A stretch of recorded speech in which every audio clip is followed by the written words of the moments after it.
All right, YouTube, it looks like the Netanyahu family might be having some problems over in Israel. Now, last year, fairly early last year, um, there were questions about the Netanyahu's use of public funds with regards to the food that they ate, some of the upkeep on their personal home, not like the sort of government residence that they're afforded anyway, but their actual private home, their chef apparently, stuff like that.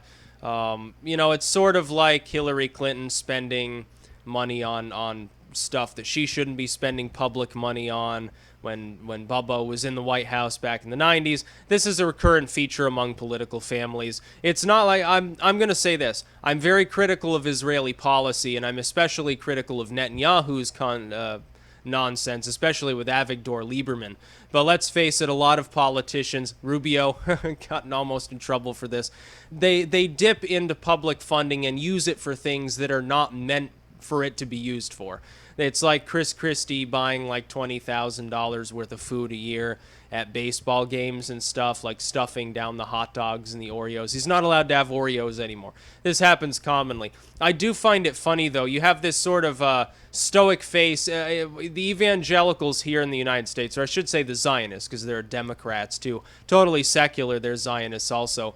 When they think of Israel, they think of the literal Holy Land. They think of Israel the way it was 2,000 years ago, as being led by a bunch of very godly, priestly figures that are extremely religious, and they don't do anything wrong, and they have the extreme stony-jawed stoic look. That is, they're surrounded by foes nonstop, 24/7. They might get invaded or nuked off the planet, and only through the grace of God do they exist. And nothing could actually be further from the truth. Netanyahu is a secularist. He's not religious. He's a cigar-smoking, vodka-swilling politician. Most of the people in Israel are not a bunch of Orthodox Jews, let's face it. And this is the modern state of Israel. This leads to Jerusalem syndrome. People go there, they expect to see people wearing sackcloth and sacrificing cattle and no cars. They're just like wagons and stuff. People go there, find Jerusalem's a fairly modern city. By developing world standards, it's fairly modern. It has it has the automobiles and the paved roads and electric streetlights, and they just go crazy. It's funny though. Netanyahu could literally chop an infant's head off and start sucking the blood on live TV. And a lot of people over here would just say, oh, it must be some sort of Judaist ritual, so it's okay. It's part of their culture. And here he is. He and his wife are presumably committing fraud against the Israeli people, embezzling untold tens of thousands in caviar and vodka and cigars and clothes and all that other stuff. And this has been a long simmering thing. This goes back, again, over a year ago. It's not just some new news story. I just found it funny. I thought it was worth making a video update about. It's like, give him more shekels. Because apparently, despite having, I would presume, a fairly decent salary, apparently he and his wife needed even more money to fund their various habits. I don't quite understand it. They're defrauding the people of Israel. Our politicians do it all the time. Putin does it. Yanukovych did it. Everyone fucking does it. If a person's within the political class and they have any clout at all, they've grafted a little bit off the top. This is why communism doesn't work, because then everyone starts grafting off the top if they're able to do so.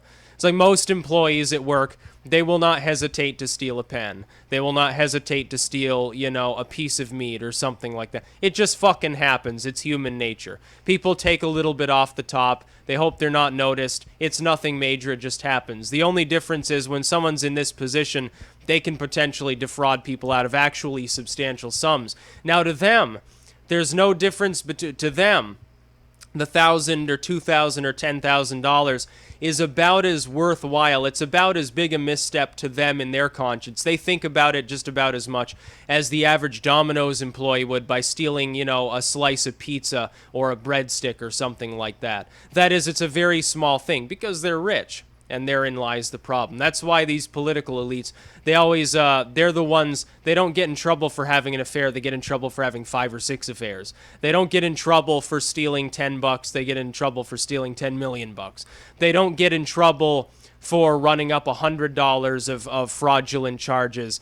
They get in trouble for $100,000 of fraudulent charges, essentially. This is how it works within politics, within the elite in general. Business elite, banker elite, they're all basically joined at the hip. That's about all. Peace out.